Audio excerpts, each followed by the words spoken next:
mortalité due au palu en Afrique en général et au Cameroun en particulier occupe les premières maladies prévalentes. Malaria is a serious disease.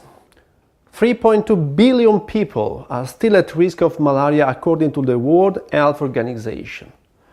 216 million new cases occurred in 2016 and 445,000 deaths have been estimated, most of them in Africa. Now, malaria disease is caused by the Plasmodium parasite, which attacks red blood cells.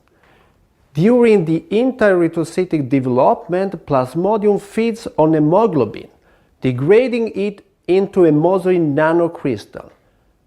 And in 2016, I came across a paper discussing the super paramagnetic properties of these crystals, and this triggered my interest. TMek test, the name comes from TMek, the project name, is based on the following steps. First, a small drop of blood is placed on a glass slide.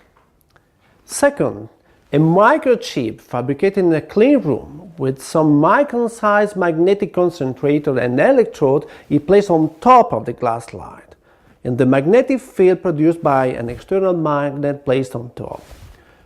Third, healthy red blood cells and other corpuscles sediment on the glass slide, while infected red blood cells are captured on the surface of the microchip where they are counted using the electrode placed here.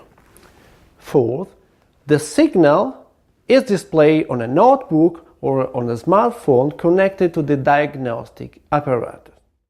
Let's see now how it works in practice. The operator loads the microchip in the cartridge and then it loads the sample, which is the blood diluted with some PBS in the same cartridge. It closes the cartridge and now the cartridge is in the reader. The magnet on the rear of the chip causes the attraction of the red blood cells, and in case we remove the magnet, we see that there is a signal for malaria-affected patient, and the same signal is not present in case of healthy patient, which represents the control. But what is relevant now is to ask directly to our first user in the Hôpital Saint-Luc of Mbalmayo what's their impression of our test. Le premier avantage, c'est que c'est automatisé. Il est précis et il est rapide. Contrairement aux autres tests, on va partir test par test. Le premier test qu'on utilise usuellement, c'est la goutte épaisse qui se fait à la microscopie optique. Cette analyse est essentiellement opérateur dépendant. C'est-à-dire, en fonction de l'expérience de l'opérateur, on peut avoir un très bon résultat ou un résultat moins bon. Donc, ce qui va impliquer beaucoup de faux positifs ou de faux négatifs. C'est d'abord ça. Ensuite, il y a le test de diagnostic rapide.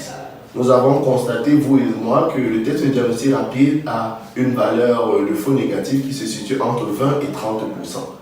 Et le TMek, quant à lui va donner précisément la parasitémie à quelques détails près et il aura cet avantage de rapidité. Et aussi, il exclut le fait d'être opérateur dépendant puisque l'analyse est faite de manière automatique par un logiciel approprié qui fait le travail. We have demonstrated that our test, called TMek, could outperform some of the currently available rapid diagnostic tests for malaria. The results of the validation that we have performed in Camerun in April 2019 tell us that our test is fast, it just requires 5 minutes, it's a quantitative test, it's pan-plasmodic, and it possesses a sensitivity which is the same of rapid diagnostic tests available on the market. It just requires a single droplet and no qualified person. That's the reason why we really think that it will be possibly a revolution in the field of malaria diagnostics.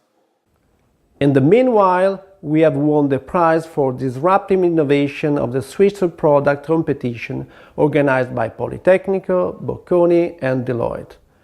Again, the TMek business plan is based on the principle of corporate ethics, thus allowing for the reinvestment of potential revenue from social patents in social projects.